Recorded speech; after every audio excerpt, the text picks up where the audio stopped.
ওকে যাই যাই আমরা যাই। এই যে বাইরে থেকে এসেছি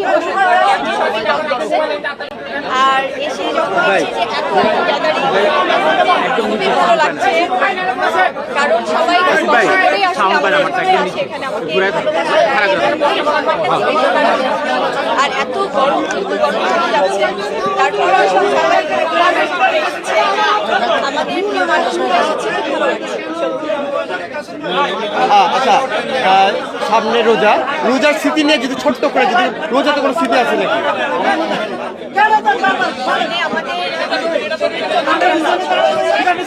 একদমই আর বেশি সময় বাকি নেই।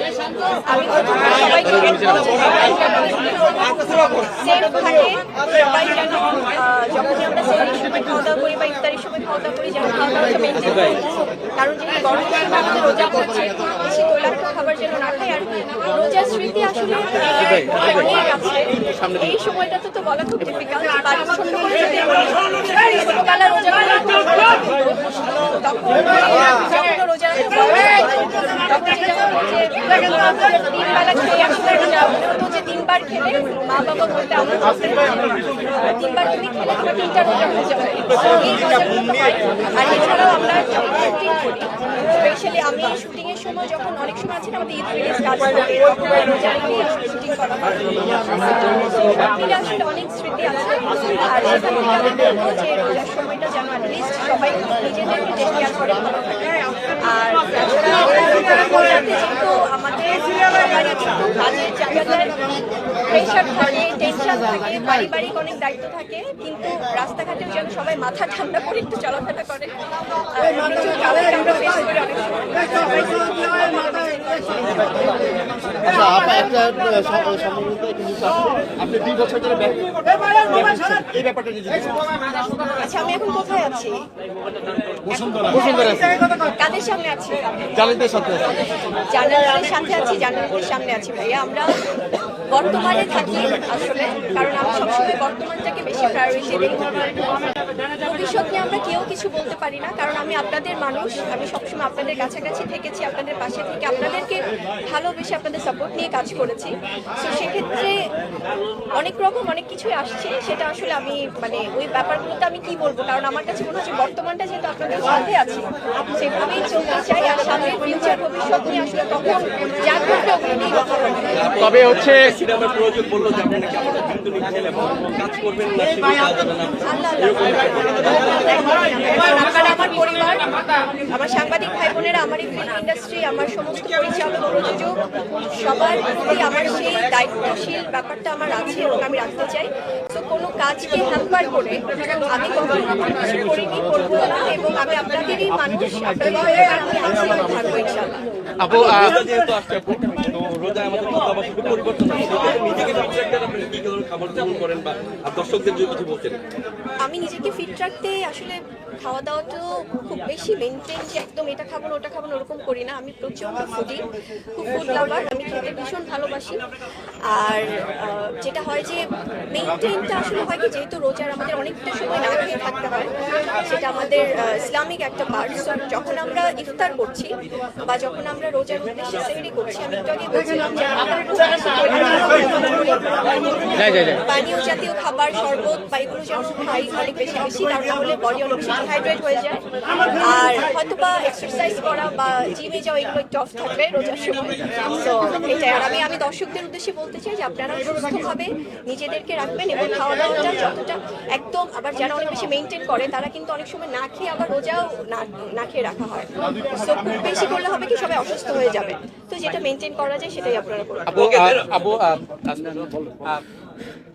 অনেক গুঞ্জন অনেকভাবে ঘুরছিল ফিরছিল গত পরশু, আবার মাঝখানে আমাদের একটা বড় ভাইয়ের মুভমেন্ট শো থেকে আসলে আবার নতুন করে মাছ তৈরি হয়েছে, যে সংসার সাকিব ভাইয়ের সাথে সবকিছু, অনেকে বলেছিল বিচ্ছেদ হয়ে গেছে, বাচ্চা সবকিছু নিয়ে আবার নতুন করে আবার একটা সোশ্যাল মিডিয়ায় ঝড় তুলেছেন। আসলে যদি একটু জানতে চাই সবকিছু মিলে, যদি আবার অনেকেই বলছে বিদেশ চলে যাবেন, ঈদের আগে হয়তো বা দেশের বাইরে যাবেন, অনেকে বলছে যে সাকিব ভাই নাকি আপনাকে শুটিং করতে না করেছে, অনেক কথাই আসছে আসলে। এই জন্য আমি একটু আগেই বলছিলাম ভাইয়া যে আমরা বর্তমানটা নিয়ে বাঁচি। বর্তমানে আমি যেহেতু আপনাদের মাঝে আছি, আপনাদের সাথে আছি, চলাফেরা করে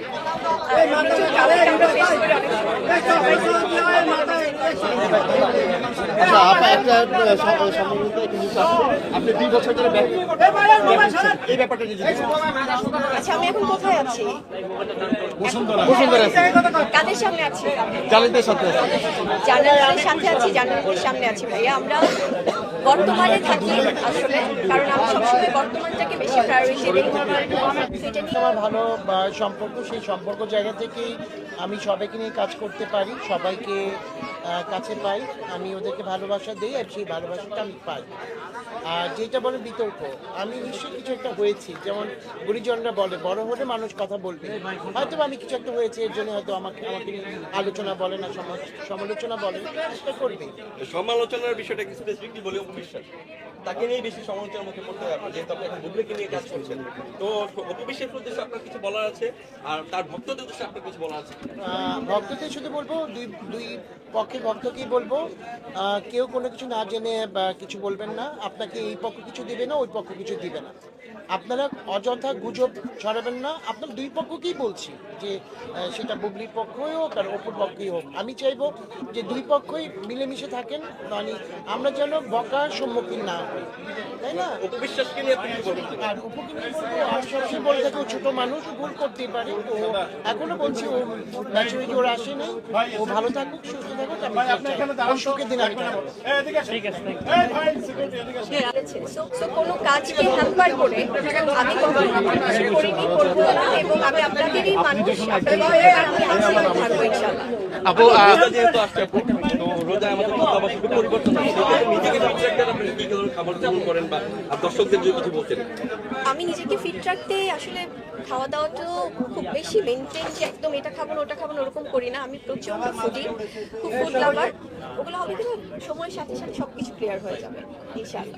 আর এই ব্যাপারগুলো নিয়ে এতবার আমি কথা বলেছি, আপনাদের নিজেদেরই বিরক্ত লাগবে যে আর চাই না এই টপিক। So thank you. আমরাও চাই থেমে যাক, কিন্তু আপনি মাঝে মাঝে এমন এমন কথাগুলো সামনে আসে, আসলে সেখান থেকে আবার নতুন করে তৈরি হয়। Okay, আর কোনো কোশ্চেন? শেষ কি তখন উদ্যোক্তারাই একা একা লাইভ করতো নিজেদের প্রতিষ্ঠানে। তো আমরা যখন কাজ করছি, আমার সমসাময়িক অনেকে আছে, আমার সিনিয়ররা আছে, জুনিয়ররা আছে। তো এটা অনেক বড় একটি মাধ্যম, এবং আপনারা দেখেছেন রিসেন্টলি আমি ইন্টারন্যাশনালি ব্র্যান্ডের সাথে কাজ করছি। তো আন্তর্জাতিকভাবে আমাদের ব্র্যান্ড প্রমোশন সেক্টরটা যে এতটা ফ্লারিশ হচ্ছে, এটার জন্য আমরা ধন্যবাদ জানাই আমাদের সাংবাদিক ভাই বোনদেরকে, যারা প্রতিনিয়ত আমাদের এই প্রচারণা এবং জানিং একটা ব্র্যান্ডে আমরা ওপেনিং এসেছি, যেখানে আজকে হচ্ছে গৌতম সাহা দাদা, এবং বেশিরভাগ ওপেনিং বাংলাদেশে যত বড় বড় ওপেনিং হয় সেগুলো গৌতম সাহা দাদার মাধ্যমেই হয়ে থাকে। তো দাদার সাথে আমার এই জার্নিটা খুব এবং আমরা যতগুলো ব্র্যান্ড প্রমোশনের কাজ করেছি বা দাদার সাথে যতগুলো ওপেনিং করেছি সব কথা বলেন না। ওকে দাদা, আপনার